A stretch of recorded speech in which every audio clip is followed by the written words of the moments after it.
It's always a problem because first of all, say for shotgun, you really need a big venue. Okay. No. Well, in fact, this year we had a little bit of a problem with the shotgun because we thought we will be kicked out of Bucor, but well, luckily enough, we were able to renegotiate. We're just waiting for MOA signing of Bucor, and if ever we can't stay where we are right now, we will just be transferred into somewhere in the area as well. Now, as for the Marines range, I don't know if I can already talk about it. The PSC is planning to move us here. Here. Rizal Memorial Sports Complex? Yes, right here. So that is the last of them. I don't know if I should announce it, but the anyway, plan. that was The plan. That's what we talked about. So if we move the rifle, pistol, buttress facilities here, it's much easier for them because we had already an ocular with the chairman and also from Mike, and we saw that it can really fit everybody except shotgun, of course. So hopefully, fingers crossed, that will happen. Clarification lang, we are not hosting the rifle kasi wala tayong machine. Hindi ba SEA Games pa lang, kailan tayo nag-host? 2019. Naging problem na natin yan. But until now, bakit wala tayong machine for the rifle? Mahal! Okay. Naku, gamitin na natin ang ating mga connection, ma'am. Ang daming mga senators and congressmen na nagbibigay ng budget for different NSAs. But actually, what we did supposedly for this one, there's a developmental funds being given by the International Sports Federation. ISSF. Yes, ISSF. We actually the first one to submit. Philippines was the first one to submit, and it seemed like it's all green, but then it was hindi walang aabot. Because of the Olympic year this year, they were very busy, and then they said, of course, like it's for approval in November General Assembly of ISSF, and hopefully with that, we can have those machines. Plus, some of it will be provided by PSC. In fact, they already approved some of it. So hopefully by next year, for SEA Games, we will have those machines, at least middle of the year, so they can crunch us and have to go. Kasi sayang naman, and it's very ironic that we have the best shooters in rifle, and then wala tayo ng mga machine, and then wala tayong sapat na venue. Pero ang husay ng mga shooters natin, sila yung almost made it to the Olympics, di ba? Si Franchette, si Naampaw, si Jason Valdez. Tapos yun ba na So hopefully we'll have mahal masyado equipment. So yes. But hopefully next year we will have some of those. Okay, thank you, ma'am. Ma'am, ask ko na lang po, ano po yung mga venues na gagamitin natin, yung apat na venues? Which po, saan yung practical shooting, saan yung Olympics po? Practical shooting will be in Lipa, Magnus Range in Lipa. Okay. Sporting play will be in Desi's farm in Lipa as well. Okay. Bench rest and precision WA 1500 or practical or precision pistol shooting is in Marines. And last but not least is the bench rest and metallic silhouette is also in Marines. Oh, and shotgun pala. Don't forget shotgun. When I say shotgun, it's the Olympic shotgun. Trap and skin is in Bucor facility, Muntinlupa. Ma'am, i-share ko na lang po din kasi talking about dun sa facilities. Yung ROTC Games po kasi, meron siyang shooting event. And namit ko po yung isang brigadier general natin na siya yung tournament director. Nagsaset up siya ng mga shooting range bawat venue ng ROTC Games. General John Martier. Siya po yung nag-head ng assault natin sa Marawi. Oo. And ang gaganda po yung mga facilities na na-set up niya, kaya lang po malayo. Parang talagang nasa likuran pa ng isang bundok. Talagang gagayuhin niya lang. But siguro sa akin, pwede natin mag-ano tayo. i-set up natin sa mga local LGUs na mag-set up sila ng isang space para sa shooting, para may mga gagamit din tayo sa mga ganitong pag-host. Did you say, mag-set up ask ko?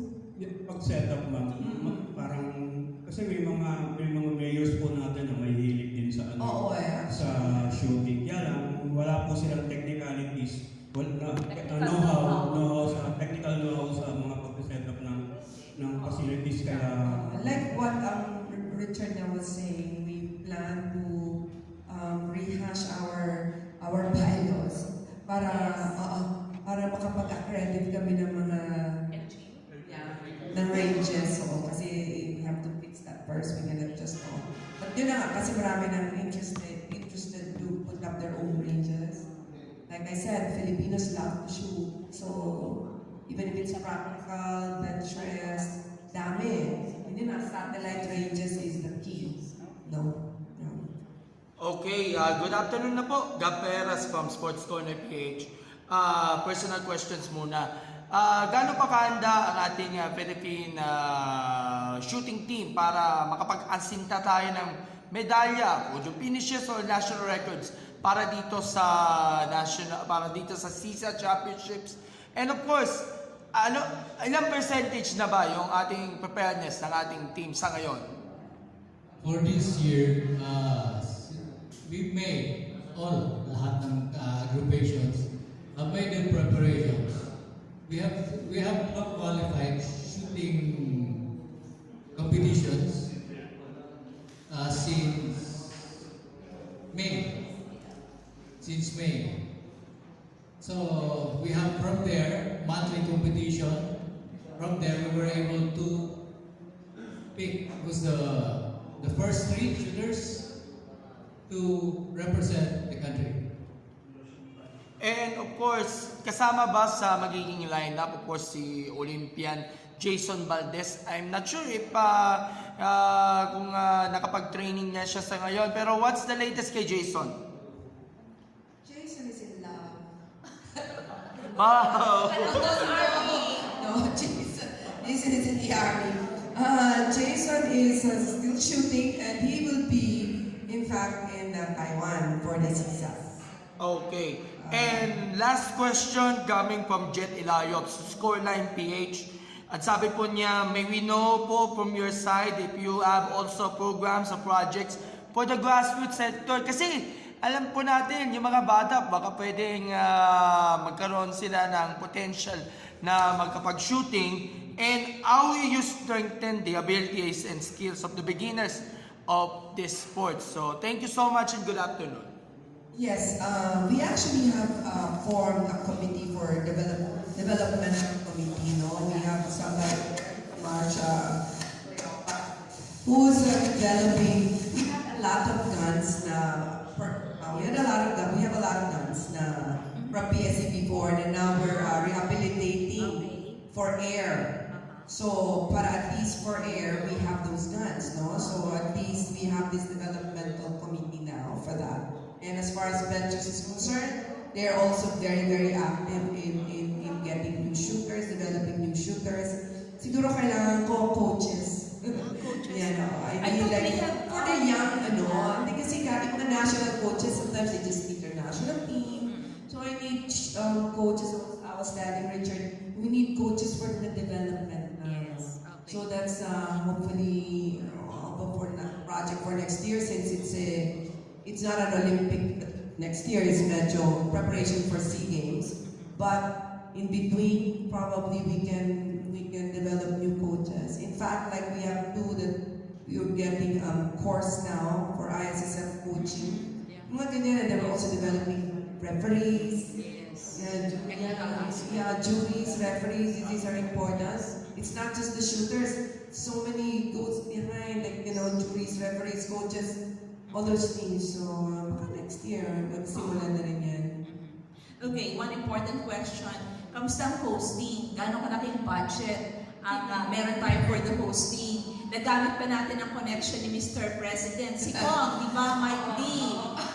My Kong has been very helpful. Magkulang budget, Kong. But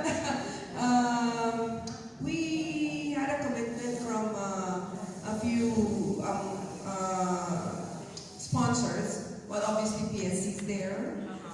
MVP, in fact, I think today we have a meeting with MVP Sports Foundation. They've always been very, always behind shooting, no? And then, we also have some international ones, but they are mostly parang discounts on equipments. We have some local firearm dealers that are, on a smaller scale. Pero ang amin talagang major sponsors, MVP, and of course, PSC, no? We're hoping more. Si Kong pa na yung tawag sa mga connection niya. So hopefully we get something from San Miguel, and now also trying to talk with, maybe we can get from Ayan, but let's see. I don't want to announce masyadong, but so far, our biggest for now is MVP and PSC, of course, and Hardy and Jetro, and they all yeah, because Jetro is a company. PB Junisio. Yeah. And PB, we bought from PB, pero they haven't sponsored us. They have to sponsor our stuff from them, some of the ammos from them. So, hindi pa kami nag-usap ni Patrick. But we'll see. Hopefully, towards it's closer. We're starting to promote now. So hopefully you can help us also. And it will be parang more visible now since we're going to start promoting. Hopefully we get more sponsors. Even like, mga Milo, things like that. Okay, good luck. Last question, Gab. Last na pahabol lang. Meron kayong dalawang mga bagong scholars from Atetlang Ayala coming from shooting. Si Ampao at si Pachet. Can you tell us more yung partnership niyo with the Ayala Foundation? Yes, this was this happened last year when I first had a meeting with one of our contact from Ayala, no? Actually, he's the president of Equestrian, si Savi. Si Savi, we had a meeting, the two of us, and we talked about Ayala Foundation. And then he said, Irene, I want to include shooting. Sabi ko, sure. So, it was born out of that meeting, no? So yun nga, hiningi niya sa akin yung mga top 5 shooters natin from each event, which I complied naman. But so far, si Ampao and si Franchet lang ang nakuha because the other 3 naman, Jason would have been in there, but then it was in conflict with the military. Army. So he chose to be, kasi may compensation yan and all that. So it was conflict. Hagen was one of them, and Enrique. The problem naman with Hagen is very busy with the business, and Enrique is mostly out of the country for his, he's based in Germany and Italy, and then he comes here. So parang out of the 5, 3 lang sila, and then si Jason nga with conflict, so 2 lang. But hopefully, I'm also in talks with MVP. We're also trying to get some shooters into the program. Yes, okay. So that we can have shooters at the Los Angeles Olympic Games. Sir Richard, invite po natin sa mga kaibigan nating shooters or shooting